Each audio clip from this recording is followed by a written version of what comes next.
जी hello दोस्तों, मैं हूं कमर चीमा। और दोस्तों, जिस तरह कि आप देख रहे हैं, मेरे साथ मौजूद हैं साजिद तार साहब। तार साहब, सबसे पहले तो आपके वक्त का बहुत शुक्रिया। My pleasure, thank you Cheema साहब, thank you for having me. तार साहब, लगता है आप किसी बड़ी अच्छी जगह ट्रैवल कर रहे हैं। मैंने आपको रास्ते में जो है वो पकड़ लिया है। और आज जी जी, बड़े एक दो इम्पोर्टेंट टॉपिक है जिस पे बात करना चाह रहा था, अमेरिकी फॉरेन पॉलिसी के ऊपर भी है। तार साहब, बिल्कुल। एक अमेरिकी ओहदेदार है डोनाल्ड लू। वो भारत बार बार जाते हैं, कभी बाइडेन साहब के साथ जाते हैं, कभी सेक्रेटरी ब्लिंकन के साथ जाते हैं। अभी हाल ही में 2+2 के लिए भी गए हुए थे। और अमेरिकी, जारी बात है, एडमिनिस्ट्रेशन के बंदे हैं, बड़े खास बंदे हैं। इमरान खान की जो बहनें हैं, उन्होंने एक नई शोषा छोड़ दिया है। वो कह रही हैं कि हम उनके खिलाफ केस करेंगे। तार साहब, पाकिस्तान अमेरिका के ताल्लुकात तो पहले ही बड़े खराब हैं। इमरान खान साहब ने खराब कर दिए। डोनाल्ड लू साहब इंडिया जाके और सब कुछ दिए जा रहे हैं, 2+2 भी कर रहे हैं। इंडिया का स्टेचर भी बढ़ गया। इवन के अमेरिका जो है वो इंडिया के साथ खड़ा हो गया, कनाडा के मुकाबले में भी। ये पाकिस्तान की जो लीडरशिप है, ये क्यों अमेरिका को बार बार कर रही है? हमें अपनी सेंसिटिविटीज का भी पता है। कभी हम IMF के लिए वहाँ अमेरिका के पास जाते हैं, कभी हम अमेरिका की इंटरनल पॉलिटिक्स में घुसते हैं। मुझे तो लगता है कि अमेरिका बड़ा पेशेंस दिखा रहा है। आप इसको कैसे देखते हैं? जरा हमें बताएं कि ये इस तरह ड्रैग करना अमेरिका को, अभी क्या ये एक आखिरी तरीका है तहरीक इंसाफ, इमरान खान और उनकी बहनों का, इमरान खान को जिंदा करने के लिए? चीमा साहब, मेरे ख्याल में इनको आदत पड़ गई है अदालतों में, अदालतों से इस तरह। लेकिन इनको इंसाफ तो मिल सकता है, लेकिन अगर बंदयाल साहब यहाँ पे हो अदालतों में तो, वरना फिर यहाँ पे तो अदालतें कानून पे चलती हैं, किसी प्रोसीजर में चलती हैं। और दूसरा मैं ये बताना चाहूंगा कि इन्होंने पहले 55 जलसे किए हैं एक फ्रॉड बेस्ड पेपर के ऊपर, क्योंकि वो नॉर्म है। जो साइफर है, ये डिप्लोमेटिक कल्चर के अंदर दिस इज नॉर्म। हुकूमतें तब्दील करनी हो तो साथ लोगों को बिठा के जो नोट्स ले रहे हो तो इस तरह बातें नहीं होती। अब मैं यहाँ पे ये बताना चाहता हूं कि ये फ्रॉड किस तरह किया गया है। मैं उस पर बात करना चाहूंगा कि यहाँ पे जो पीटीआई न्यूयॉर्क है, उसने पराया कंसल्टिंग LLC को हायर किया और एक और कंपनी हायर की, फेंटन आर्लोक, जिनको 25,000 महीने के दे के, $25,000, $25,000 नहीं, $25,000 महीने के दे के उनसे कहा गया कि यहां पे हमारे लिए लॉबी की जाए इस मार्च 2023 के अंदर। और दूसरा, मेरी ये हम्बल रिक्वेस्ट है खान साहब से, आपने पहले ही 25 करोड़ लोगों को पागल कर दिया है। कभी आप उनको कुछ बताते हैं, कभी कहते हैं कि आप जो अमेरिका मेरे लिए साजिश कर रहा है। अमेरिकन एम्बेसी बड़ी एक्टिव थी सारा कुछ करने में, तो ये लॉबी फर्में क्यों हायर करते रहे हैं? फिर आपके साबिक वुजरा अमेरिकन एम्बेसडर से क्यों मिलते रहे हैं? अभी कल की बात है कि आपकी पार्टी के सदर परवेज लाई साहब ने कहा है कि अमेरिकन आपको मिलने जेल में आते हैं, IMF वाले। अब आप आज कह रहे हैं कि आपने डेविड लू के ऊपर केस करना है। अच्छा, फिर मैं ये इस पे बात एक और करना चाहूंगा कि अगर इस तरह अदालतें चलना शुरू हो जाए अमेरिका के अंदर, तो अमेरिका तो इराक में गया था, अमेरिका ने तो लिबिया को भी तोड़ दिया है, तो कितनी अदालतें खुल गई उनके लिए? ये मेरा अगला क्वेश्चन इस पे। और दूसरा ये है कि खान साहब, आप आपको नया साम पटारी से निकालें, ये सारी चीजें पुरानी हो गई हैं। और ये साइफर जो है, इसके बारे में आप असद मजीद साहब, जिन्होंने ये साइफर भेजा था, उनकी भी गवाही आ चुकी है। आजम खान साहब, जिनके साथ आपने मिलके एक ऑडियो निकाली थी कि हम अब यहां पे लूडो खेलेंगे, आपने कहा था खेलेंगे इसके ऊपर, उसकी भी गवाही आ चुकी है। ये ओपन शट केस है। अब अगर आपको ये आदत बन चुकी है कि बयान दे के अदालतों को ब्लैकमेल करने की, तो उस वक्त बंदयाल साहब थे, अब कोई बंदा और सीट पर बैठा है। तो अब ये जो है, ये मेरा ख्याल में फार्मूला नहीं चलेगा। कोई और नई स्टोरी निकालें, आप कोई नई खबर बनाएं, शायद तो बने। दूसरा, हाँ, ये जरूर है, जुरिसडिक्शन बन सकती है, क्योंकि मैंने यहां से ला किया है, जुरिसडिक्शन बन सकती है। आपने PTI के लोगों के और पैसे तबाह करने हैं तो शौक पूरा करें, किसी वकील को ले आए साथ, लेकिन इसमें से निकलना कुछ नहीं है, क्योंकि ना हुकूमत चेंज अमेरिका ने की है, ना इस तरह अदालतें यहां पे फैसले देती हैं, और ना ही इसके ऊपर आपके साथ किसी ने आपके हक में गवाही देनी, क्योंकि ये सारा एक आपने खेलना था इसके ऊपर, आपने 24-25 करोड़ लोगों को बेवकूफ बनाना था, आपने किया क्योंकि आपको पता था कि अमेरिका के अंदर एंटी अमेरिकन सेंटिमेंट्स हैं। जिस तरह आप हजूर ने नए पाकिस्तान से गेम शुरू करके रियासत मदीना पर ले आए आप, जिस तरह आपने तस्बीह पकड़कर आपने कहा कि अब ये आ जाओ जी, अमर बिन मारूफ की तरफ आ जाए, तो खान साहब आप मैकियावेली को मानते हैं और मुझे पता है कि 24-25 करोड़ लोगों को मैकियावेली का नहीं पता, लेकिन मैंने उसकी कुछ किताबें पढ़ रखी हैं। और दूसरा, आप पावर पॉलिटिक्स का हिस्सा हैं, ये भी 25 करोड़ लोगों को नहीं पता। और जो लोग आपके पीछे चलते हैं, ये भी मुझे पता है कि 6 महीने बाद आपने कहना है कि मैंने जेल में कुरान मजीद हिफज कर लिया है, अब मुझे मुर्शिद हाफिज अब्दुल रहमान का इमरान का नाम दिया जाए। तो खान साहब आप जिस ट्रैक पे जा रहे हैं उसी पे चलें, काले बकरे और सिरियां उनकी कब्रिस्तानों में फेंके और कुछ टूने शूने का बंदोबस्त करें। अमेरिकन अदालतों और अमेरिकन एम्बेसी को बंद कराने के चक्कर में ना पड़े आपने पहले ही पाकिस्तान की फॉरेन पॉलिसी और फॉरेन ऑफिस को बहुत नुकसान पहुंचाया। अब मेरे ख्याल में जिस तरह आपने जो किया था, बड़ी मुश्किल से ही कोई पाकिस्तानी एम्बेसडर जो है उनको मुंह लगाता होगा जिस तरीके से आपने किया उनके साथ। तो मेरे ख्याल में इस पे तो खान साहब के पास ये कोई बिकने वाला चूरन नहीं है। कोशिश वो कर रहे हैं, लेकिन या फिर परवेज लाई साहब को भी चुप कराएं, जो आपकी दीवार के साथ दीवार जोड़ के कान लगा के सुनते रहते हैं कि अंदर बैठा कौन। उनके मुताबिक आपको यूरोपियन यूनियन भी मिल रही है और उनके मुताबिक आपको अमेरिकन भी रोजाना मिलते हैं, जो कि मेरे ख्याल में नहीं मिल रहे वो आपको। लेकिन ये कि अपना नैरेटिव जो है वो सारे मिल के तय किया करें। परवेज लाई साहब कहते हैं वो आपके साथ अमेरिका लवी डवी है, आपके साथ यूरोपियन यूनियन लवी डवी है, रोजाना खाने पका के लेके आ रहे हैं आपके लिए। अब आप कहते हैं कौम को कि हम इनको अदालतों में लेके जाएंगे, तो जो लाबी फर्मे यहाँ जो हायर की उनका क्या करेंगे आप? तो ये खान साहब, ये एक मेरा मकसद, जिस तरह पाकिस्तान के साथ जुल्म हो रहा है, जिस तरीके से पाकिस्तान के अंदर ना कोई मेरा मकसद इलेक्शन है, ना किसी के दिखाने के और मेरे लोगों के और सारी चीजें, मेरे ख्याल में चीमा साहब ज्यादती है पाकिस्तानी लोगों के साथ कि उनको अदालतों में लेकर जाएंगे। क्या कौन सी अदालतों में लेके जाएंगे? आपका केस ही नहीं बनता आपका। उसकी वजह यह है कि ये this is norm in the diplomatic world, this is part of the diplomatic culture. इस तरह के साइफर इससे सख्त भी आते रहे माजी के अंदर और आते रहेंगे फ्यूचर में भी, लेकिन इस तरह हुकूमतें थोड़ी चेंज होती जिस तरह आप कह रहे हैं और बता के चेंज करते हैं वो। और दूसरा, खान साहब को मेरा जवाब ये है, खान साहब आपने 4 साल में किया क्या है जो आपकी हुकूमत चेंज कराता है अमेरिका? आपने तो सी पैक डिलीवर किया उनको। आप तो सारी दुनिया कहती है कि आप तो एजेंट ही इनके हैं सारे। उसकी वजह यह है, आप जाके लंदन के अंदर अपने बहनोई को सपोर्ट करते रहे हैं, वो पाकिस्तानी मुसलमान की मेयरशिप के खिलाफ। आप किस मुंह से सारी बातें कर देते हैं एक सेकंड में कि मैं ये कर दूंगा वो कर दूंगा? आपके ऊपर सबसे बड़ा लेबल जो है फजलुर रहमान साहब तो ओपनली लगाते हैं कि आप यहूदियों के एजेंट हैं आप। तो इस तरह करें कि आप कोई नया नैरेटिव देखें, कोई नया सप निकालें भंडारी से। आप बड़े एक्सपर्ट हैं, मैकियावेली के बड़ी चीजें निकल सकती हैं वैसे। ताड़ साहब, इल्जाम तो पाकिस्तान की एस्टैब्लिशमेंट पे लगाएं या अदारों पे लगाएं जिन्होंने बहुत सारे पार्टनर को आंखें मारे कि भाई अब आप इमरान खान का साथ ना दें, इधर दें। ये डोनाल्ड लू पे बार बार आ रहे हैं। हम ये नहीं कहते डोनाल्ड लू पे करें, लेकिन हमें इमरान खान की फिक्र नहीं है, हमें फिक्र है कि पाक अमेरिका ताल्लुकात इससे मजीद। लेकिन ताहिर साहब, एक और बात बताइए, आपको लगता है कि इमरान खान की पॉपुलैरिटी इतनी कम हो गई है क्योंकि उनको पॉपुलैरिटी मिली थी एंटी अमेरिका बयान देने से और ये बयान देने में कि अमेरिका ने मेरी हुकूमत गिराई है, तो वो इस बयानिए को जिंदा करना चाहते हैं ताकि वो अगले वोट जीत सके? How do you see this? बिल्कुल चीमा साहब, मैं ये कहूंगा, लेकिन सुना है अंदाजन के जो पोल्स कराए जा रहे हैं, जिस तरीके से इंटेलिजेंस की रिपोर्टें तैयार की जा रही हैं, उसके हिसाब से उनका ये कहना है कि इमरान खान साहब की पॉपुलैरिटी इतनी है नहीं जितनी दिखाई जा रही है। ये सिर्फ सोशल मीडिया की गेम है, दर हकीकत ऑन ग्राउंड रियलिटी कुछ और है। This is their opinion about it. और दूसरा ये है कि मेरे ख्याल में अभी तक पॉपुलर वोट होगा सेंट्रल पंजाब में इनके साथ, लेकिन दूसरी जगहों पे मेरे ख्याल में वो बात अब वो नहीं है जो पुरानी है।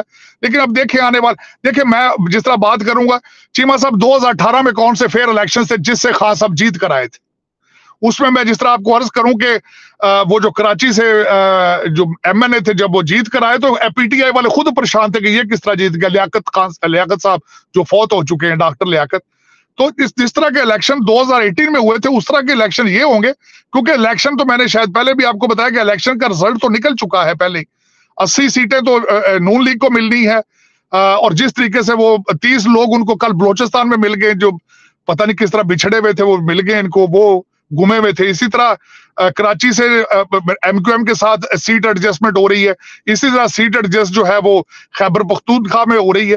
तो ये एक्सरसाइज करनी है इन्होंने। रिजल्ट तो निकल चुका है पहले ही कि अगला वजीर आजम नवाज शरीफ है, चाहे जिस तरह जो मर्जी हो जाए। वो खान साहब या इनकी पार्टी के लोग जो है वो बेचारे कोई जेलों में पड़े हैं, कुछ और चले जाएंगे जेलों में। लेकिन ये कि मेरा ख्याल में, चीमा साहब मैंने कई दफा अर्ज किया है, पाकिस्तान का हल इलेक्शन नहीं है, पाकिस्तान का हल अकाउंटेबिलिटी है अक्रॉस द बोर्ड।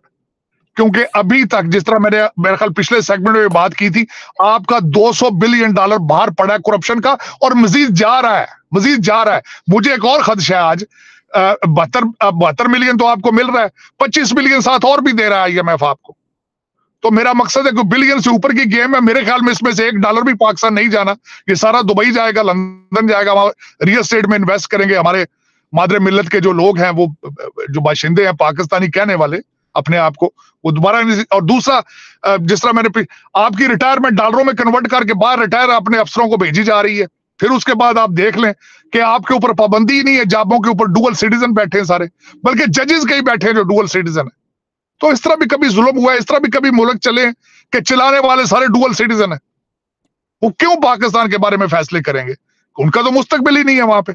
आप देखें आपके जज जनरल कितने बैठे हैं पाकिस्तान में, सारे फौरन बाहर चले जाते हैं। आपके वजीर आजम पाकिस्तान आते हैं, जिस दिन निकाला जाता है शाम को फिर लंदन चले जाते हैं वापस, चाहे डील बना के जाएं या वैसे फ्लाई करके जाएं। तो ये इस तरह ये फिश मार्केट, ये मछली की मार्केट कितना अरसा इस तरह चलाएंगे आप?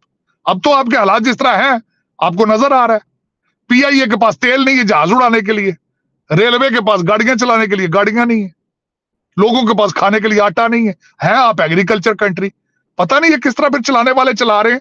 मैंने कई दफा मिन्नतें तरले करने की कोशिश की है, अकाउंटेबिलिटी करो, ECL निकालो। मलक दुबई में, चीमा साहब अब देखें, मलक रियाज दुबई में चले गए खास। आपका क्या ख्याल है वो बगैर इनकी मर्जी के बगैर गए? बल्कि मैं माजी के अंदर मुझे यहां तक पता था उनका जहाज उड़ता ही मिलिट्री केयर बेसिस से था, उनका जो अपना प्राइवेट जहाज है। उनको अमेरिका से रोका गया था, अमेरिका आने जाने के लिए उनको और कई लोगों को। लेकिन ये कि उनका जहाज जो इन्हीं के मिलिट्री की आर्मी बेसिस से उड़ता है उनका जहाज, प्राइवेट जेट जो। लोगों के लिए फिर ऐसा ड्रामा कर देना लोगों के ऊपर। और दूसरा, मैं सबसे बड़ा जो आपको स्टैंडर्ड बताता रहता हूँ चीमा साहब, ये क्या स्टैंडर्ड है कि मैं 9 मई की मजम्मत करता हूं, पाक फौज जिंदाबाद, तो जितने मर्जी अरब है, आज शाम को अगर मलक रियाज ये कह दे आर्मी जिंदाबाद, मैं 9 मई की मजम्मत करता हूं, आसफ जरदारी के खिलाफ को 2-4 बातें कर दे, वादा माफ गवाह बन जाए, सारा कुछ जायज, सब ठीक, वो दूध तुलिया हो जाएगा शाम तक बैठे। इस तरह चीमा साहब, इस तरह मुल्क नहीं चलते। कौम अब मुल्क ना चलाएं, कौम बचाएं। मुल्क तो तबाह कर चुके हैं आप, अब कौम की बात है, क्योंकि कौम मॉरली बैंकरप्ट होती जा रही है, कौम पैदल भाग रही है, तुर्की और ग्रीस पैदल भाग रही है सारी। तो उस पर कुछ तरस फरमाइए। तार साहब, आप बात करते हैं अकाउंटेबिलिटी की, आपने अभी 2-3 दफा जिक्र किया अकाउंटेबिलिटी का। तार साहब, वो एक पाकिस्तान में केस चल पड़ा है मिलिट्री कोर्ट्स का। ये कहा जाता है कि फौज कहती है कि जो अदालतें हैं वो दहशतगर्द लोग को जेलों में सजाएं नहीं देती।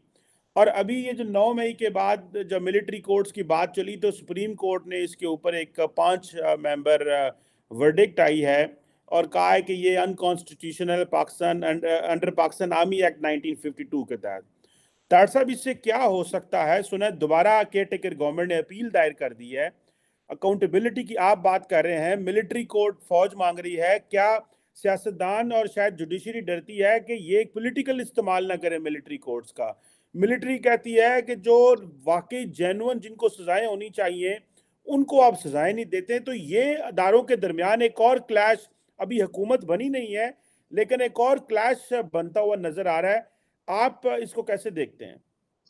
चीमा साहब, सबसे पहले तो मैं ये बताना चाहूंगा कि दुनिया में पहला मुल्क नहीं होगा पाकिस्तान जहां मिलिट्री कोर्ट्स है। दुनिया सारी में मिलिट्री कोर्ट्स चल रही है पहले ही। गुटानमो बे क्या था? गुटानमो बे में सिविलियन नहीं लोग बैठते थे जाके। ये मैं उस मुल्क की बात कर रहा हूं जहां से मैं बोल रहा हूं, जिनकी जमहूरियत की 250 साल की हिस्ट्री है। दुनिया के दूसरे ममालिक में भी मिलिट्री कोर्ट्स चल रही हैं, बल्कि जिन्होंने मिलिट्री की तनसीबात के ऊपर हमले किए हैं, जिन्होंने कोर कमांडर का घर जलाया है, उनका फैसला कहां होगा? पतों की करना जब है कि किसी सिविल जज ने फैसला होता करना है, और सिस्टम तो आपका फेल है बिल्कुल। अब मुझे आप जवाब दे दें, मैं कहता हूं इनके ऊपर कोई ना कोई लॉ एंड ऑर्डर कर। आपकी अदालतें, आपके लाहौर में 3 कोर्ट्स की मैं बात करना चाहता हूं, डेली बेस पे मैं सुनता हूं इनको। सुप्रीम कोर्ट आपकी, इस्लामाबाद हाई कोर्ट और लाहौर हाई कोर्ट। पिछले 2-3 साल में मुझे बता दें, सिवाय सियासी फैसलों के, सियासी केसेस के, इन्होंने कोई और केस सुना? तो इन अदालतों से कौम को अब क्या उम्मीद रह चुकी है? जिन कोर्टों की आप बात कर रहे हैं, जब उनका बेंच सामने आता है, कौम को फैसले का पता चल जाता है फैसला क्या आना है। और नकवी साहब अदालतों में बैठे क्या फैसले आएंगे, और पट्टी साहब चीफ जस्टिस ने पंजाब के क्या फैसले करेंगे? चीमा साहब, फिर कौन सी अदालतों से फैसले आप कराना चाहते हैं? जिन लोगों ने कोर कमांडर का घर जलाया है, मिलिट्री तनसीबात के ऊपर ISI का फैसलाबाद में दफ्तर तोड़ा है, उसका किस अदालत में जाना चाहिए? अफगानिस्तान किसी तालिबान की अदालत से फैसला कराना चाहिए उसका? और दूसरा, आप मुझे कोई बंदा यह बता दे पाकिस्तान में कौन सा जस्टिस सिस्टम काम कर रहा है? वहां चले जाते हैं, पूरी कौम को वहां ले जाते हैं उस अदालत में। कोई है अदालत इस तरह की पाकिस्तान के अंदर?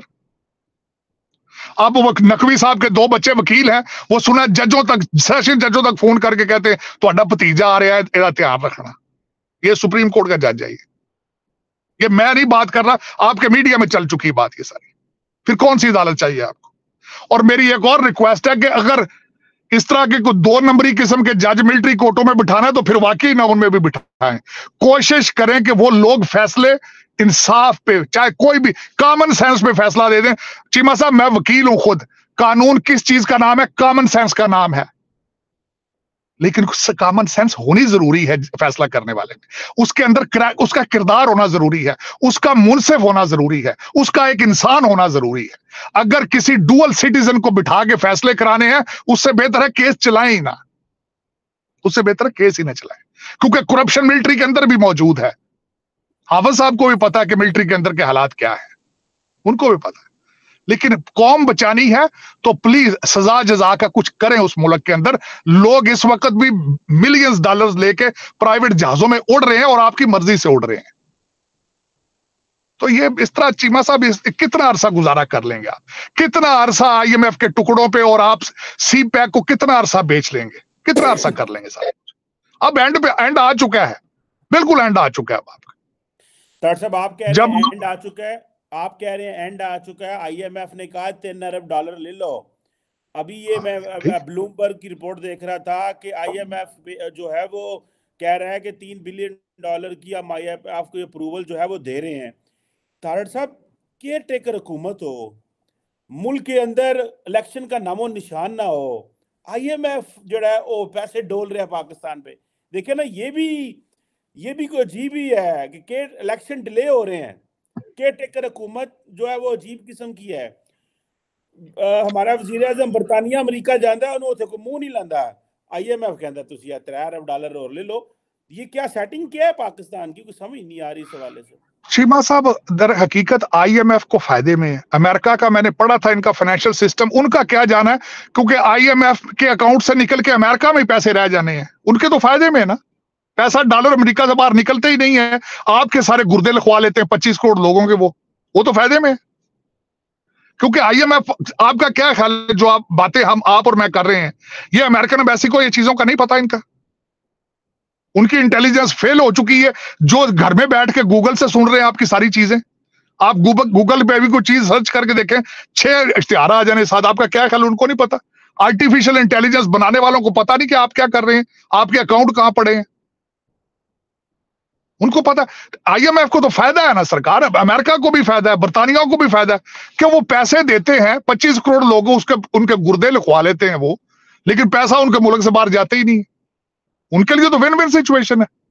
उनका तो हर, आप प्लेट में रख के तो डिलीवर करते हैं आप उनके इंटरेस्ट को, आप उनको इंटरेस्ट में। और आज से नहीं हो रहा। अयूब खान साहब यहाँ पे आए थे, मैं किसी बार ये सेगमेंट करूंगा आपके साथ कि अयूब खान साहब की मीटिंग सेक्रेटरी स्टेट में, इस सेक्रेटरी ऑफ स्टेट के साथ बैठ के उन्होंने बातें क्या की थी। आप आज का नहीं पाकिस्तान बेच रहे चीमा साहब, आप 1947 से बेच रहे हैं पाकिस्तान को। आपने, सबसे पहले तो मैं ये बताना चाहूंगा कि पाकिस्तान बनाने का एक मकसद ब्रिटिश और अमेरिकन का ये था कि रशिया को रोका जाए। आपने बड़ी खूबसूरती के साथ उनको सारा कुछ डिलीवर किया है, लेकिन अब पता नहीं वो IMF वालों को कोई ना कोई इंटरेस्ट ही होगा। गोरा बंदा तो बगैर किसी इंटरेस्ट के चलता ही नहीं रहा अमेरिका के अंदर। There are no more free lunches in this world. ये गोरे का काम है कि दुनिया में फ्री लंच नहीं होता। तो IMF क्यों आशक है आपके ऊपर, CPEC वाले क्यों आशक ने ਤੁਹਾਡੇ ਤੇ, ਤੁਹਾਨੂੰ पता होना चाहिए क्योंकि कौमियत कोई नहीं, हर शेफ हर सेल है। तो जो मर्जी को एक मंगते ਤੁਸੀਂ ਪੰਜ ਦਿੰਦੇ ਉਹਨਾਂ ਨੂੰ।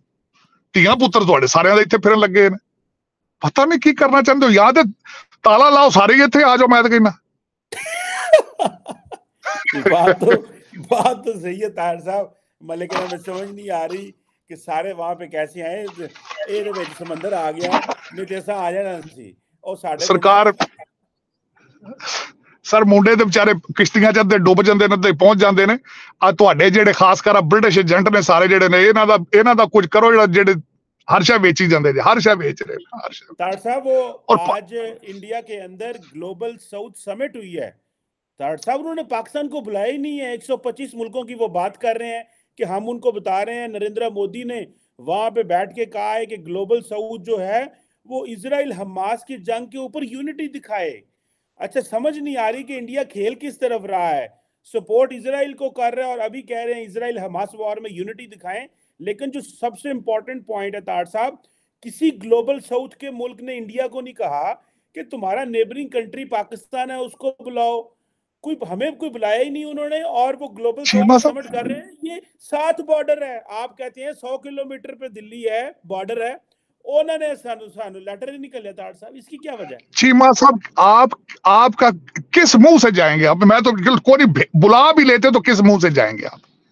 केयर टेकर गवर्नमेंट काकड़ साहब जिन्होंने ना घड़े चो निकले और जाना सी उथे।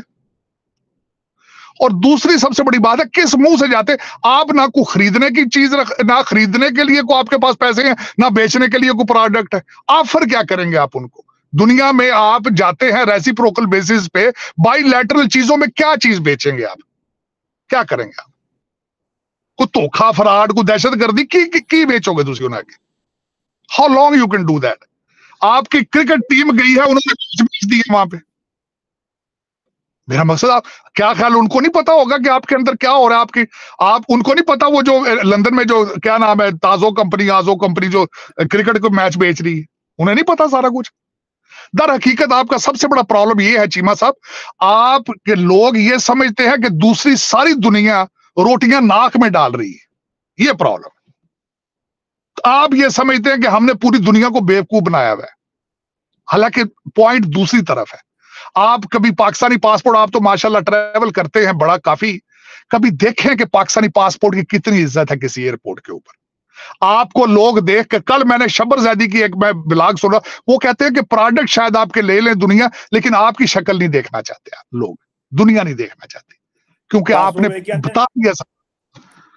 हमारे पासपोर्ट देके कहते हैं इधर साइड हो जाओ। बिल्कुल इस तरह पूरा जहाज गुजर जाता है, एक बंदे को कहते तू इधर आजा, साइड से आसपास से।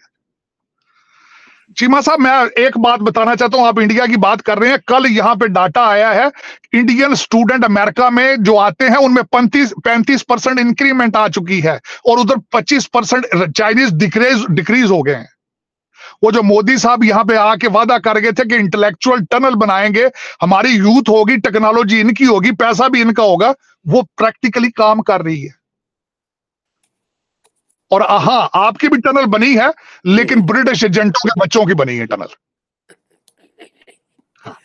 आप भी टनल की बात बताओ। नेपाल, इंडिया, बांग्लादेश, तीनों मुल्कों के बच्चे ज्यादा एनरोल हुए अमेरिकी यूनिवर्सिटियों में। पाकिस्तान के 16% इजाफा हुआ है। नेपाल और बांग्लादेश के स्टूडेंट ज्यादा एनरोल हुए हैं जो आप जिक्र कर रहे हैं।